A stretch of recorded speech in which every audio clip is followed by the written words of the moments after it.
हमारे जो लोकसभा के उम्मीदवार हैं भाई कन्हैया कुमार जी, वो आपके सामने हैं और अपना तो विचार आपके सामने रखेंगे। तो कल इनके साथ बड़ी शर्मनाक घटना हुई है जो कि बीजेपी के लोगों को नहीं कराना चाहिए। इस प्रकार की घटना हुई है, उसके बारे में कन्हैया कुमार जी अपने विचार रखें।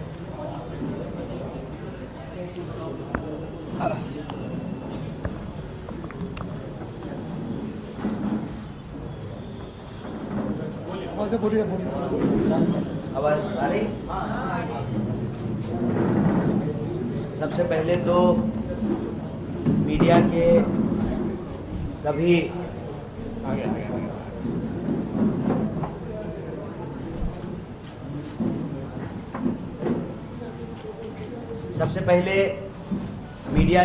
सभी साथियों का, हमारे प्रिंट मीडिया के साथ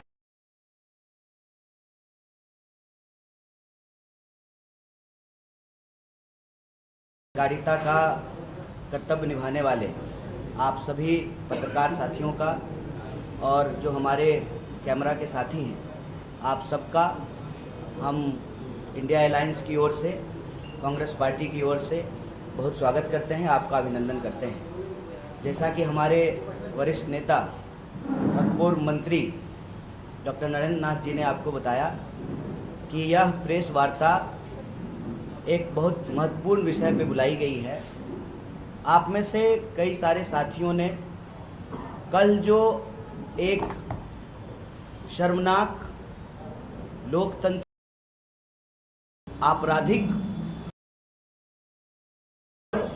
तानाशाही कार्रवाई भाजपा समर्थित मनोज तिवारी समर्थित उनके कार्यकर्ता के द्वारा जो एक कायराना हमला किया गया, उस संबंध में बुलाई गई है। आप में से कई सारे मीडिया के साथी बार बार कॉल करके यह पूछ रहे थे कि क्या इंसिडेंट हुआ। देखिए, हम लोग जो अपने कैंपेन में बोल रहे हैं कि मौजूदा सरकार देश में तानाशाही थोपना चाहती है, जो भाजपा के लोग हैं उनको इस देश के संविधान में कोई भरोसा नहीं बचा है, इसीलिए वो इस देश के विपक्ष को समाप्त करने के लिए तरह तरह के हथकंडे अपनाते हैं। वो पहले बदनाम करते हैं, फिर डराते हैं और फिर खरीदने का प्रयास करते हैं। आप सब ने देखा कि सूरत में क्या हुआ, खजुराहो में क्या हुआ, इंदौर में क्या हुआ। वो उत्तर पूर्वी दिल्ली में भी यही करना चाहते हैं, लेकिन उत्तर पूर्वी दिल्ली की जनता जिस तरीके से इंडिया अलायंस को, कांग्रेस पार्टी को, आम आदमी पार्टी को और हमारे सभी घटक दल के जो कार्यकर्ता हैं, नेता हैं, जो जन समर्थन मिल रहा है, यह घबराहट साफ साफ दिख रही है। 2 बार से बीजेपी के सांसद हैं यहाँ पर। लोकतंत्र में यदि उनको भरोसा है, अगर उनको इस देश की न्यायिक प्रक्रिया, संविधान और जो व्यवस्था है हमारे देश में, वोट की व्यवस्था, लोकतंत्र की व्यवस्था, उसमें अगर भरोसा है तो चुनाव हो रहा है, वो बताएं कि 10 साल में उन्होंने क्या काम किया है।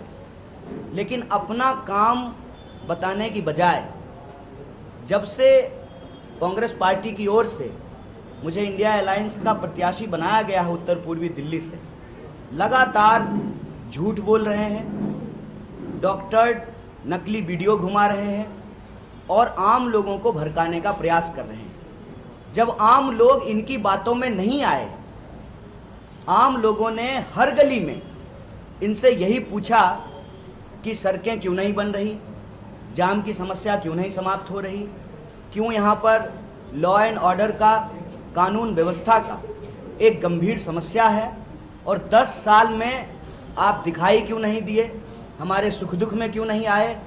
इन सवाल का जवाब जब देते इनको नहीं बन पा रहा है, तो अब ये बदनाम करने के बाद अब ये डराने की अपनी प्रक्रिया शुरू कर चुके हैं। तो मैं उनको कहना चाहता हूँ, हम गांधी जी के सिपाही हैं, हम डॉक्टर बाबा साहेब भीमराव अंबेडकर के संविधान को मानने वाले लोग हैं। हमारे अंदर शहीद आजम भगत सिंह का साहस है। ये कितनी भी कोशिश कर लें, हम रुकेंगे नहीं। हम उत्तर पूर्वी दिल्ली की जनता के सवाल उठाते रहेंगे और हमारा सवाल उठाने का असर देखिए। 10 साल हो गए, 10 साल से सांसद हैं साहब, और 10 साल से प्रधानमंत्री जी, आदरणीय प्रधानमंत्री जी प्रधानमंत्री, एक बार भी उत्तर पूर्वी दिल्ली नहीं आए। ऐसा क्या हुआ है इस बार के चुनाव में कि प्रधानमंत्री जी भी सभा करने के लिए आ रहे हैं आज, और जहां प्रधानमंत्री जी सभा करने के लिए आ रहे हैं, आदरणीय प्रधानमंत्री जी आप कहते हैं बेटी बचाओ बेटी पढ़ाओ। कल हमारे ऊपर हमला करने के प्रयास में एक जो महिला पार्षद है छाया शर्मा, जिस वार्ड में प्रधानमंत्री जी आ रहे हैं उसी वार्ड की जो पार्षद है, उस महिला पार्षद पर भी अटैक किया गया।